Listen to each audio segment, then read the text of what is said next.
It's mid-season review time for the Sydney Swans. We're going to take a look at what's going right, which isn't much, what's going wrong for the Swans so far this year, and what we can hope for to see from them for the rest of the season. Sit back and enjoy.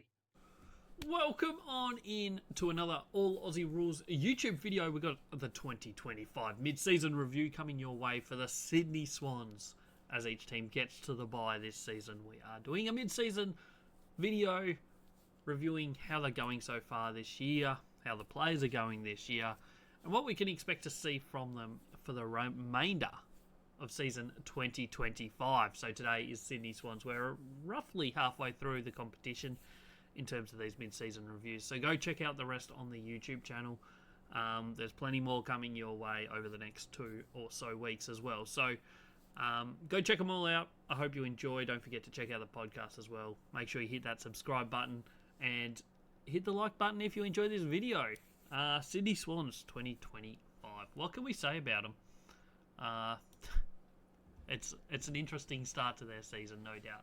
Let's run through their games so far. So they started opening round with Hawthorn. It wasn't a terrible performance. They lost by 20 points. They were certainly in that game.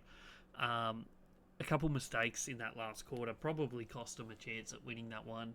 Hawthorn probably slightly better team on the day, but Sydney did have their chances. Brisbane, same story. This time, obviously, again at the SCG. Grand final rematch, and once again they had their chances, and some blues late in that game just cost them dearly, and they lost by 4 points. They finally got off the mark with a win over in the West against Fremantle in round 3. That was a really good win, 3-point winner. Then they had the bye and came out of that with a win against, sorry, I just got confused for a second, win against North Melbourne at Marvel Stadium by 65 points. Really comfortable victory. And at that point, it was like, okay, they've got their season rolling now. 2-2, and their 2 losses were both winnable games for them. So back into form, and then it was gather round time. And this is where things potentially started to come unravelled. So they lost by 31 points to Collingwood, who looked really good that day, and in all honesty, have looked pretty good almost all season. Port Adelaide loss at the SCG was a bad one by 8 points. Certainly not great for them. Followed that up with a 38-point loss to Gold Coast, up on the Gold Coast after leading that one by about 4 goals in the first quarter, I think, from memory. Round 8, they won the Sydney Clash, the battle for the bridge against GWS at the SCG by 14 points.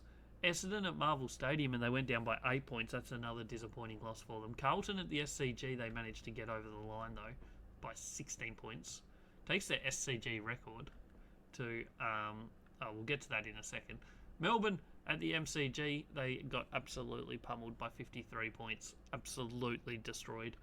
Adelaide at the SCG, and they lost by 90 points. Yep, you heard that right. It was a home game against Adelaide, and they lost by 90. And they did head into the bye with a win, but it was against Richmond by 44 points. They're 13 matches, 5 wins, 8 losses. Their SCG record this year is quite horrible. Just 2 wins and 4 losses. 2 wins, 4 losses at their home ground this season. It's been pretty deplorable season for them so far. In all honesty, that first 4 or 5 rounds, they were competitive and looked okay. Those 2 losses in the first 2 games, as I said, they had their chances. They just made some key mistakes at key times of that match late in the game. They cost them, both of them, and then they won the next 2. So if they had been 4-0 at that point, or even 3-1, who knows? But they've just seemed to have lost all confidence. They're sitting with a percentage of 90.1. They're 13th on the ladder. Their record against the top 8 is quite poor, 2-5. Their record against the bottom 10 is also quite poor, 3-3. So their 3 losses against bottom 10 teams: Essendon, Melbourne, Port Adelaide. So they're none of the actual bottom, probably 3 or so teams, but one of them was at home. The other 2 were in Melbourne, but it's just not a great read at the moment for Sydney, coming from a team that played in the grand final last year and were disappointing in that grand final. But this time last year, they were almost untouchable. how much things have changed in 12 months. There's a lot of reasons for that, but we'll try and get through some of them throughout this video. Some stats, key stats for Sydney so far this year. 14th best offensive team. That's horrible compared to where they were last year.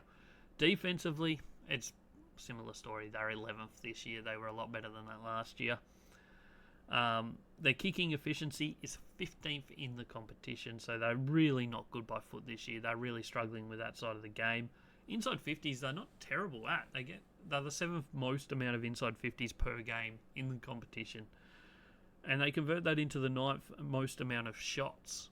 But turning shots into goals is their issue, because obviously they're the 14th highest scoring team. So they're just not scoring that well at all.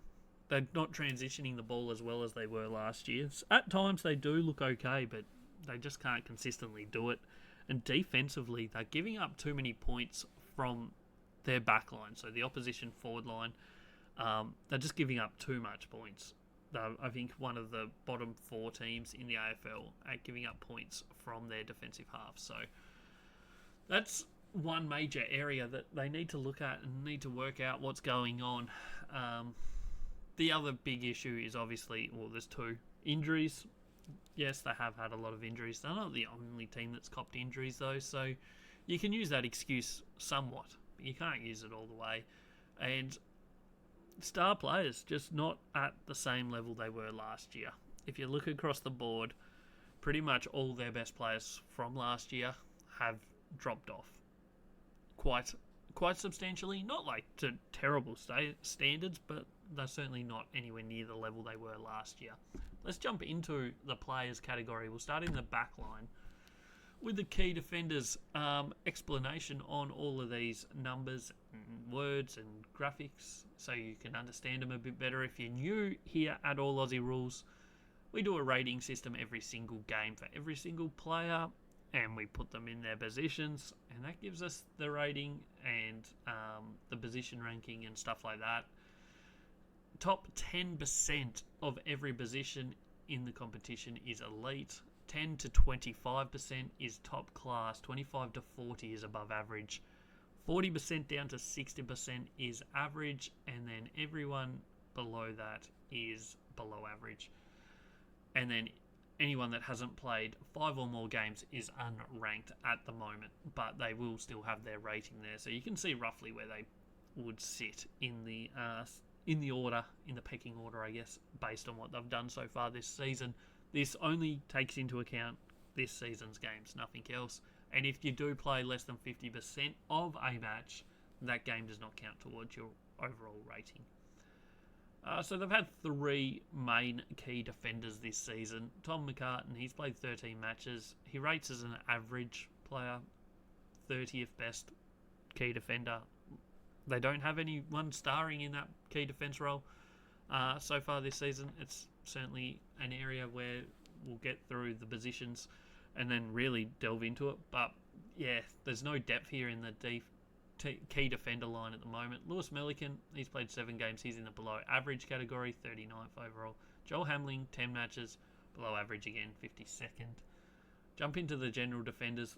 They certainly have a lot more talent here. Nick Blakey does play sometimes key defence, sometimes general defence. So far this year, the numbers suggest that he's slightly more in the general defender range, but there's every chance he'll end up as a key defender in the rating system, depending on, I guess, how much he plays, what role for the rest of the season. But he's rated as elite general defender so far, 9th best in the competition. He's having a really good year. There's no doubt about it. He's probably been their best player so far this year, I would say. Matt Roberts has been really good in his 12 matches. He rates as a top class player, 14th best general defender, really good. Callum Mills has only managed 2 games so far this year, but his 2 games have been really good. Would have him roughly in that top class ranking system if he'd played some more football. So him coming back into the team second half of the season will certainly be beneficial for him and for Sydney. Riley Bice has shown some really good signs as a young player, above average category, 31st best general defender.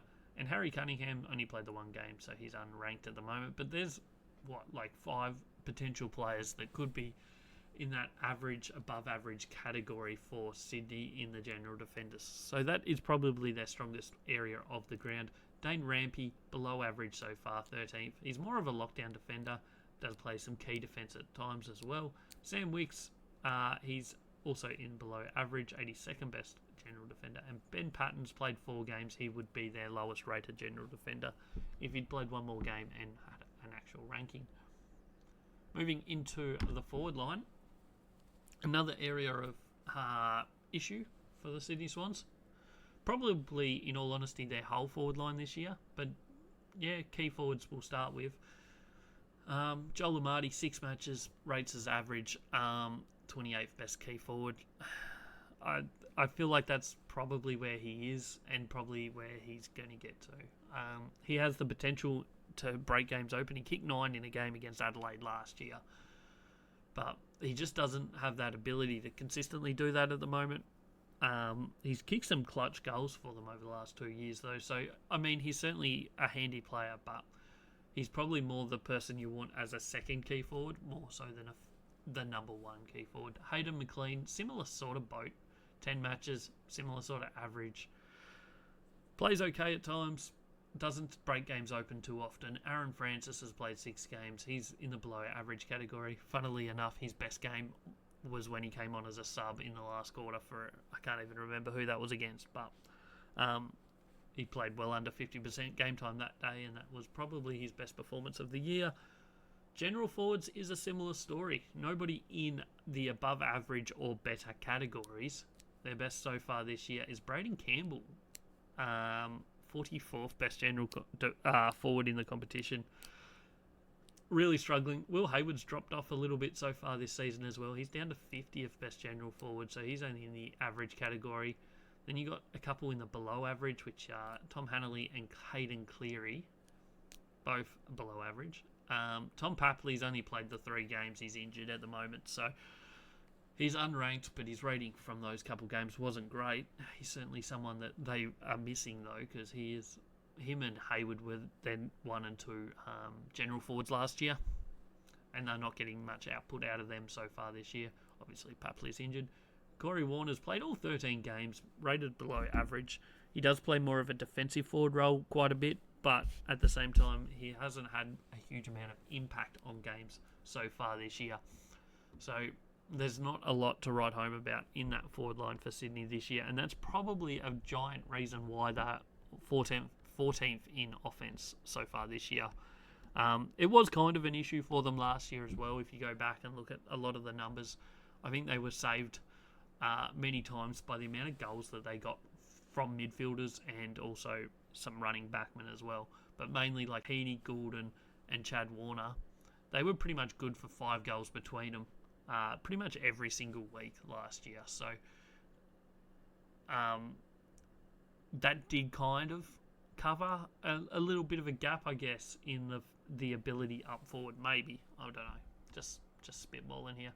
Forward line, that was the forward line. Midfield line, this is where more issues have become prevalent. Isaac Heaney, top class, 20th best inside mid so far this season, having a good season.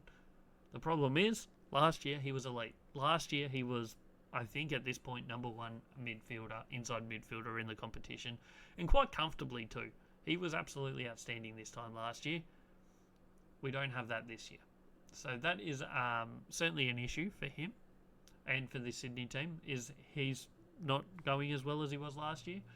Same can be said for Chad Warner. He's had a little bit of a slow start. He's probably looked a lot better over the last 6, 7, 8 weeks. But he's still only in the above average category, 27th best inside mid in the competition in the ratings so far. Last year he probably would have been top 15 from memory. So he's dropped off as well. So their 2 best midfielders are not playing as good as they were last year. Angus Sheldrick, he's probably similar level to where he was last year, maybe even slightly up from his 10 games. He's been pretty solid. James Rowbottom, though, he has dropped off. He is in below average category right now, 58th best midfielder. Last year, I think he was about 30. So he's dropped off as well. Justin McInerney's not putting out great numbers so far this year. He's in the below average category. Same for James Jordan. He's played all 13 games. More of a defensive sort of player. Doesn't get huge midfield time, but he rates as an inside midfielder still. And look, he's not having a spectacular season. Taylor Adams only played the 4 games, but we haven't seen a huge amount from him this year either. So there's certainly some concerns in that inside mid. Typically, that's not a bad-looking spread of players. It's just mainly the fact that last year they had 2 to 3, depending if Errol Goulden was an inside mid or an outside mid, that were in that elite or top-class range. Now they only have Isaac Heaney, who's just scraped in there. So, as I said, no Errol Goulden. He mainly played outside mid, but he was starting to play a bit more inside mid last year. And he was another elite player, and he hasn't played a game this season. So that is a major loss for them. There's no doubt about it. He's probably one of, if not their most important players. Just his run, his all-day work rate is huge for the team. And his ball use is really good as well. So they are missing him. There's no doubt about it. So outside mids so far this year, Jake Lloyd's played 13 games, rated as average, 19th best outside mid in the comp. Oliver Florent has played multiple roles: defensive, general defender, outside mid, and also a little bit of general forward at times. But overall, outside mid, I've got him rated as average, 24th. Caleb Mitchell's only played the 1 game. We didn't see a whole lot from him.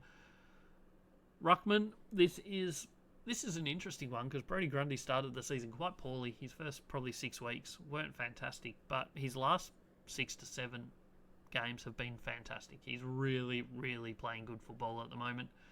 And over the last probably 4 or so weeks, he's probably been Sydney's best player. He's been really good. He rates as a top-class ruckman, 5th best in the competition so far this year in the rating system. So he is having a good year. There's no doubt about it. Peter Ladham's played 7 games as a backup ruck, key forward sort of role. Sort of similar to what Mason Cox has done over the recent years for Collingwood. 24th best ruckman. Like, he's a role player. He's the backup ruck. He's not there to kick you 5 or 6 goals. He's there to kick you 1 goal and support the ruckman probably most games. But he does that role okay. He's not a number 1 ruckman though. There's no doubt about that. So that's pretty much all the positions for Sydney. We'll jump into the spread of positions. As we said, that we kind of explained the rating system before. So elite, top class, above average, average, below average. On average, each team should have about 2.5 in the elite range. So far this year, Sydney have 1. In the top class, each team should have 3-ish.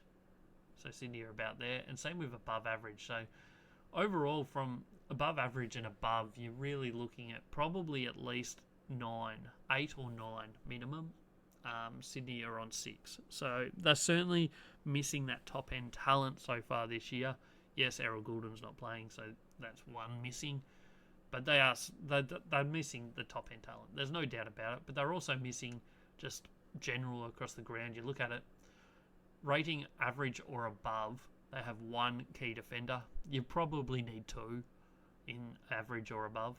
They have 3 general defenders, so that's okay numbers. 2 key forwards, but they're both average. So a little bit down there. General forwards is a big issue for them. 2 at the moment in average and nothing above that. Inside mids, they have talent there, just slightly below their best, I think, at the moment. 3 in the average or above. Outside mids, they've only got the 2 that both are average. And ruckman, obviously, Brodie Grundy is playing very good football at the moment. We'll now have a look at what they've got to come in the remainder of this season. Expected win percentage is worked out based on the All Aussie Rules ELO rating system. It's not a perfect system, I'm not going to pretend it is, but it just gives us a little indication as to the chances going into each game based on their current form, based on where they rank as a team at the present moment. That gives us expected wins and expected ladder position. Obviously, round 14 is a bye. They come out of that with a round 15 game against Port Adelaide at Adelaide Oval. Obviously, only 5 or 6 weeks ago, they did lose to Port Adelaide at the SCG. So this is not going to be an easy game for them. Port Adelaide not playing fantastic football, but that's not easy. I don't think any game's going to be easy for them, really, to be fair. Western Bulldogs in round 16 at the SCG. Bulldogs playing some very good football at the moment, so that'll be tough. Fremantle at the SCG. They did beat Freo over in Perth earlier this year, but Freo do look like they're playing some better football now than they were in those opening rounds. Round 18 is St Kilda at Marvel Stadium. Round 19 is North Melbourne at the SCG. That is their most likely win according to the percentages. GWS at Angie Stadium in Battle of the Bridge Part 2.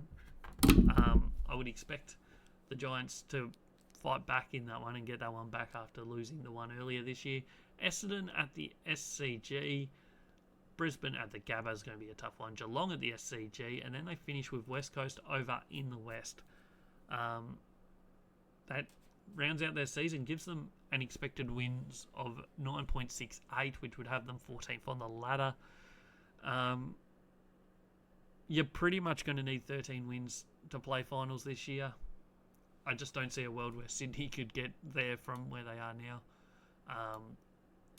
What are they? 5 wins from 13, so they've got 10 games left. They would need to win 8 of those. 10 games left. They would need to win 8 of those 10. And I don't see where their 8 wins are coming on that screen. You look for ones that potentially could win. Maybe Port Adelaide. Bulldogs is really tough. Fremantle is a chance. St Kilda, North Melbourne. GWS is a slight chance. Essendon's a chance. And West Coast. So potentially is close to 8 wins there. Maybe. If they got on a real good roll and started playing better football, but they're not playing good enough football as it is at the moment. So I find it really hard to be too positive there. I don't think they've dropped off as much as perhaps the round 12 game against Adelaide looked when they got beaten by 90 points. But they're certainly not playing anywhere near as good a football as they were this time last year. So I don't think even if they made finals, they would be too competitive. Things could change if Errol Goulden comes back into the team. Obviously, Callum Mills will be playing most of the back end of the season, you'd imagine. So things could improve for them, but I think they're still missing a couple key factors to their team, mainly in that key forward and key defence role, and general forwards as well, as it is. Papley coming back would help as well, but you're limited by what you've got. So that is Sydney Swans 2025 mid-season review. Make sure you let me know down the bottom in the comments where you see Sydney finishing this season. Don't forget to like the video if you enjoyed it. I hope you did. If you're new here, hit that subscribe button. We got plenty of videos every single week. There's 2 podcasts that go live on Spotify, YouTube, and Apple Podcasts. So go follow them. Like the video if you enjoyed. Hit up the social medias. We got all Aussie Rules everywhere. Instagram, Twitter, TikTok, Blue Sky, you name it, we got it. So go give them all a follow. Thanks for watching. I hope you enjoyed. We're back again tomorrow with Richmond's mid-season preview, so come back for that. We've got plenty more coming up over the coming weeks. Catch you next time.